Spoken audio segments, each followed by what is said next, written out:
महात्मा गांधी जी और उनकी हत्या से पहले का घटनाक्रम, जिसके बारे में आज हम जानेंगे। तो आइए देखते हैं इस वीडियो में।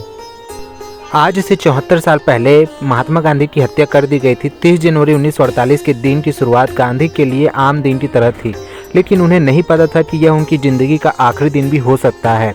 30 जनवरी 1948 को शुक्रवार का दिन था। दिल्ली के बिड़ला हाउस में महात्मा गांधी के दिन की शुरुआत हर दिन की तरह सुबह 3:30 बजे उठने से हुई। उसके बाद उन्होंने दैनिक क्रिया करने के बाद सुबह प्रार्थना की, जो वो हर रोज करते थे। हालांकि इस दिन उनकी पोती आभा नहीं जागी और वो सो ही रही थी। उसके बाद मनुबेन रसोई में गई और उनके नाश्ते का इंतजाम किया, जिसमें गर्म पानी, शहद, नींबू था। कहा जाता है कि आभा के ना उठने की नाराजगी उन्होंने मनुबेन से साझा की थी। वो चाहते थे कि 2 दिन बाद 2 फरवरी को होने वाले सेवाग्राम दौरे की व्यवस्था की जाए। यह दिन अन्य दिन से थोड़ा अलग था और उस दिन गांधी ने रोज की तरह अन्य कागजी कार्रवाई में भी ज़्यादा रुचि नहीं ली। उस दौरान दिल्ली में बंटवारे की वजह से हालात सामान्य नहीं थे और इससे गांधी थोड़ा परेशान थे। हर रोज गांधी से कई लोग मिलने आते थे और 30 जनवरी को भी ऐसा ही हुआ। इस दिन उनसे मुलाकात करने वालों में मशहूर हस्ती थी R.K. नेहरू। उस दौरान उन्होंने कई लोगों से मुलाकात की और बंटवारे को लेकर कहा, अगर लोगों ने मेरी सुनी होती तो ये सब नहीं होता। मेरा कहा लोग मानते नहीं। इन दिनों उनके घर पर सिक्योरिटी भी नहीं थी, क्योंकि इससे पहले 20 जनवरी की प्रार्थना सभा में एक बम धमाका हुआ था, लेकिन यह गांधी जी को नहीं लगा।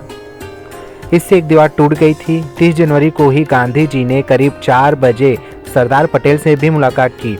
दरअसल सरदार पटेल की मुलाकात के बाद उन्हें 5 बजे प्रार्थना सभा में शामिल होना था, लेकिन गांधी जी और पटेल के बीच बातचीत 5 बजे के बाद भी जारी रही। 5:10 पर बातचीत खत्म होने के बाद वे प्रार्थना सभा में चले गए, जो 15 मिनट देरी से शुरू हुई थी। हालांकि जब गांधी जी प्रार्थना सभा पर उनके आसन तक जा रहे थे तो दोनों तरफ लोग उनका अभिवादन कर रहे थे। उसी वक्त जेब में रिवॉल्वर रखे नाथूराम गोडसे ने पहले गांधी से नमस्कार किया और फिर उन पर गोलियां चला दी, जिसके बाद उनकी मौत हो गई। गांधी जी ने नहीं कहा था हे राम।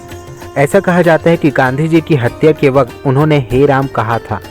दरअसल वो राम का नाम लेते हुए मरना चाहते थे, लेकिन उस वक्त कुछ भी बोलने की संभावना नहीं थी।